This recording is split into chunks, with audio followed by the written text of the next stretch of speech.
Shalom, umat Tuhan yang diberkati. Adalah suatu kebanggaan dan sukacita yang luar biasa bagi saya, Pendeta Leonardo Duil, dapat menjumpai saudara dalam program Santapan Rohani Hosana saat ini. Ini adalah sebuah kesempatan yang luar biasa di tengah situasi pandemi. Kita semua masih diberikan waktu dan ruang untuk saling menguatkan lewat program ini. Hari ini saya berkesempatan untuk berbagi berkat firman Tuhan dengan saudara sekalian yang saya pilih dari Yeremia 14 ayat 22. Sebelumnya kita menerima berkat firman, mari kita mohon tuntunan Roh Kudus di dalam doa. Mari kita berdoa. Ya Tuhan, ya Allah kami bersyukur di hari ini untuk kesempatan berbagi firman. Meskipun di tengah pandemi COVID-19 yang semakin hari semakin naik, tapi kami percaya Tuhan mampu buat segala sesuatu menjadi lebih baik. Karena itu kami akan baca dan renungkan firman yang akan buat kami menjadi lebih baik. Karena itu Allah memberkati senantiasa firman ini, baik kami yang memberitakan, bahkan kami yang mendengar, supaya firman ini boleh menjadi berkat.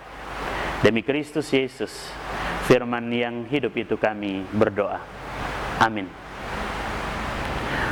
Saudara-saudaraku, beginilah bunyi firman Tuhan yang terambil dari Yeremia 14 ayat 22. Adakah yang dapat menurunkan hujan di antara dewa kesia-siaan bangsa-bangsa itu?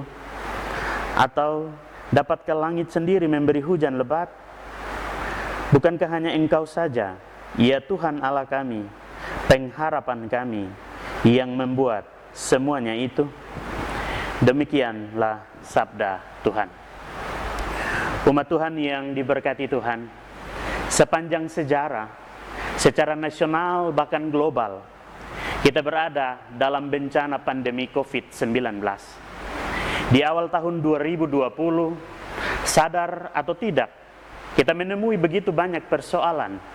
Di antara minimnya musim penghujan, gagal tanam, gagal panen, penyakit demam berdarah, penyakit pada binatang, yaitu virus ASF pada babi. Bahkan COVID-19 yang sampai sekarang ini masih mengancam hidup kita. Bukan hanya sekedar sakit penyakit yang bersifat secara jasmani, melainkan juga mempengaruhi seluruh kehidupan, yaitu ekonomi, politik, agama, budaya, dan lain sebagainya.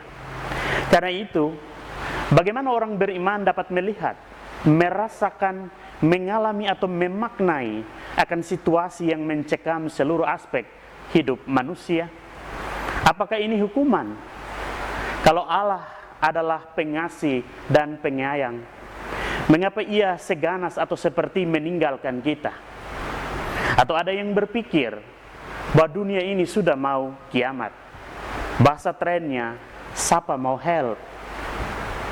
Ada juga yang menganggap bumi dalam kurun waktunya sendiri memulihkan keadaan. Akan tetapi, dari sejumlah pertanyaan dasarnya adalah masih adakah harapan? Masih perlukah kita berbicara tentang pengharapan? Apakah badai pasti berlalu? Karena itu menjawab pertanyaan semacam ini pasti tidak mudah. Tidak selalu cocok dengan kenyataan yang ada. Pertanyaan seperti ini ada di sepanjang zaman. Tanpa pengharapan, tidak mungkin orang melanjutkan kehidupan. Dalam pembacaan kita, Yeremia merumuskan bahwa bukankah hanya Engkau saja, ya Tuhan Allah kami, pengharapan kami yang membuat semuanya ini? Yeremia dengan berani dan tegas mengatakan bahwa Allah adalah sumber pengharapan. Selalu ada bayang-bayang yang mengatasi pikiran, bukan pikiranmu. Rancanganku bukan rancanganmu. Maka tak ada seorang pun yang berani menduga atau mereka-reka maksud Tuhan. Yeremia menjelaskan bahwa Tuhan, Engkau membuat semuanya ini. Artinya bahwa konteks Israel sedang mengalami musim kering yang luar biasa. Yehuda berkabung, pintu-pintu gerbangnya rebah, dengan sedih dan terhantar luas di atas tanah. Pembesar menyuruh mencari air, tetapi tidak ditemukan. Pekerjaan di ladang sudah terhenti, sebab hujan tidak turun di negeri.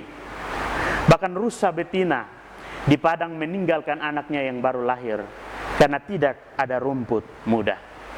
Keledai hutan megap-megap. Begitu juga serigala, tidak ada rumput.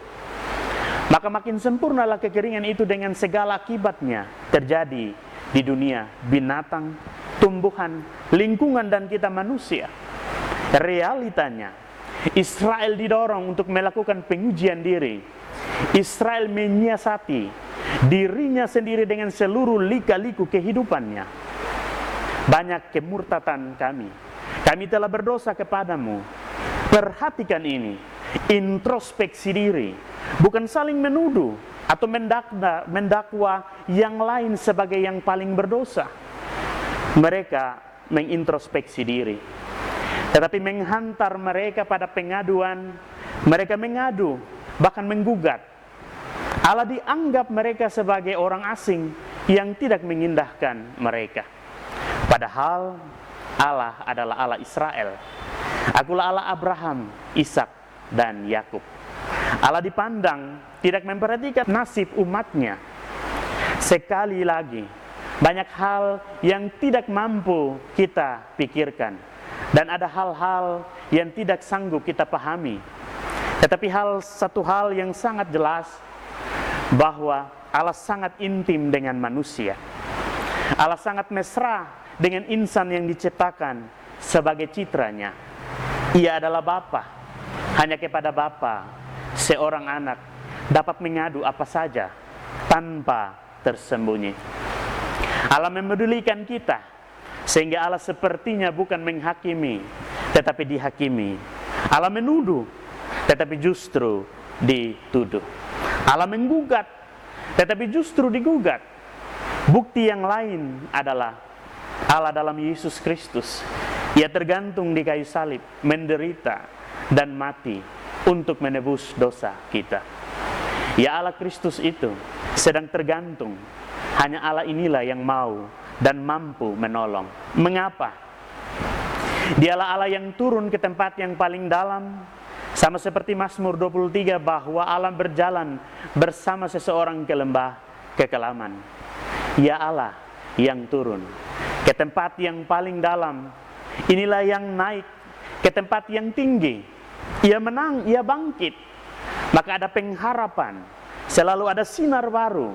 Ada kehidupan di tengah ancamannya dunia. Tanda-tanda kehidupan. Itulah yang kita saksikan sekarang. Ancaman COVID saat ini membuat seluruh aspek kehidupan merenggang. Kehidupan sosial, budaya pun ikut terancam oleh keadaan ini. Namun, apakah kita melemah dan membuat kita hilang harapan? Bisa jadi budaya kumpul bersama, budaya bersalaman, budaya hidup menjadi renggang oleh karena perlakuan unsur physical distancing. Tetapi, apakah kita lupa bahwa masih ada budaya yang saling tolong-menolong, memiliki rasa saling mengasihi, rasa peduli? Inilah yang perlu untuk kita tingkatkan. Sebab Allah sudah lebih dulu peduli dengan kita.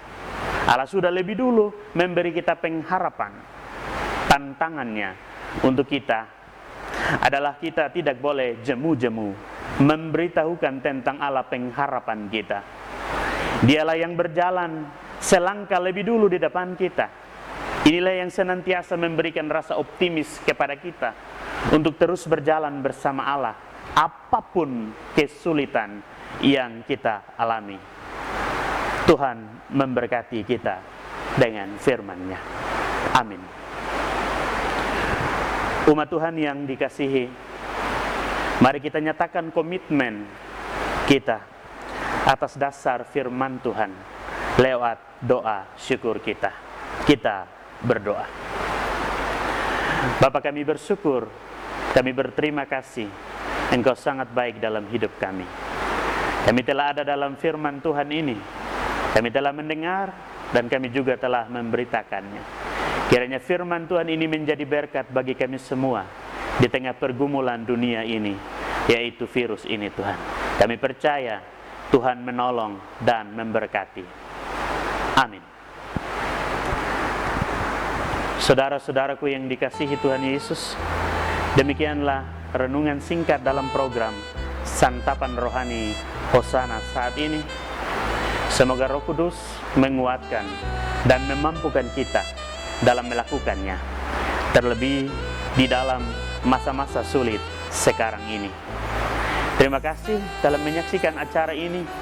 Sampai ketemu lagi di lain waktu. Tuhan Yesus menyertai kita semua. Shalom.